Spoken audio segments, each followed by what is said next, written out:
Boa tarde, eu sou o Dr. Renan Francisco Oliva, médico neurologista, perito judicial.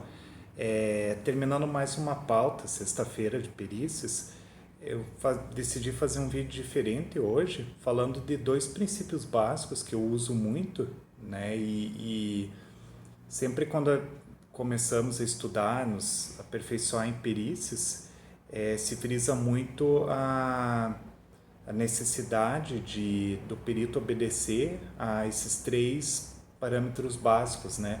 O perito ele deve estar muito atento, né? E geralmente quando eu vou conduzir uma entrevista pericial ou durante o exame físico ou análise de documentos, normalmente eu não digito, então eu não digito e eu procuro me posicionar de frente com o entrevistado, com o periciado.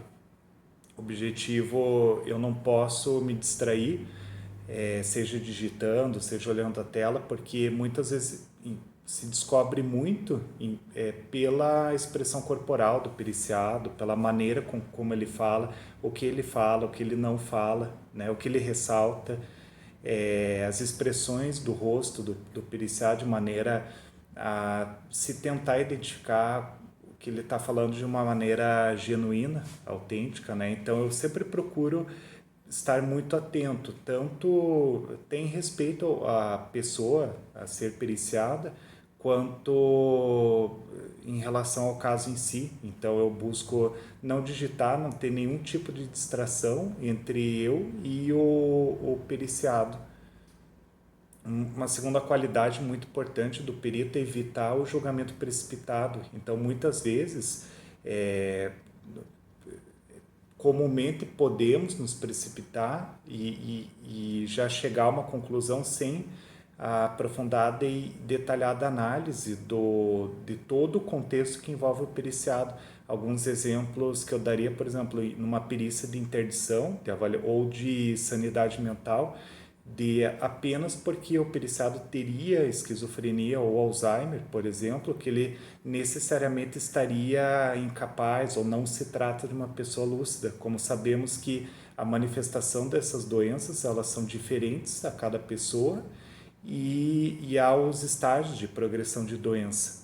Outro exemplo por exemplo, só porque uma pessoa lá aparentemente esteja lúcida, no domínio de suas faculdades mentais, que ela estaria em plenas condições laborativas, sendo muito importante avaliar todo o contexto histórico profissional desse periciado.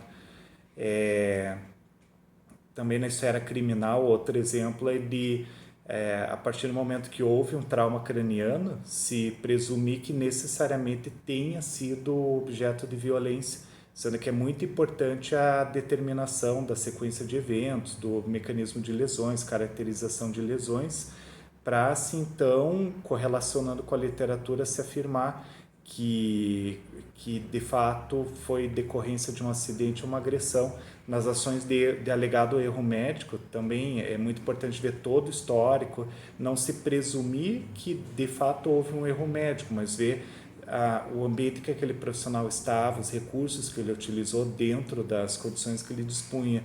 E a terceira qualidade muito importante do perito é imparcialidade, né? Então, quando estamos fazendo perícia, nós estamos auxiliando o juiz do processo e sempre há os dois lados. Então, o perito ele sempre deve ter muita segurança e, entre aspas, uma certa frieza, que na verdade não é uma frieza, é um profissionalismo de sempre pesar os argumentos de ambas as partes, né? Então, deve-se avaliar os argumentos, o que eles trazem de prova, de documentação, e confrontar com o que a outra parte está dizendo, no caso os réus, né? E isso nas mais diferentes esferas de atuação da perícia, para reunindo esses dados, os documentos, dados subjetivos de história e os mais importantes, os objetivos, se ter uma conclusão com segurança de forma a que o perito permaneça equidistante de ambas as partes. Então, ele não pode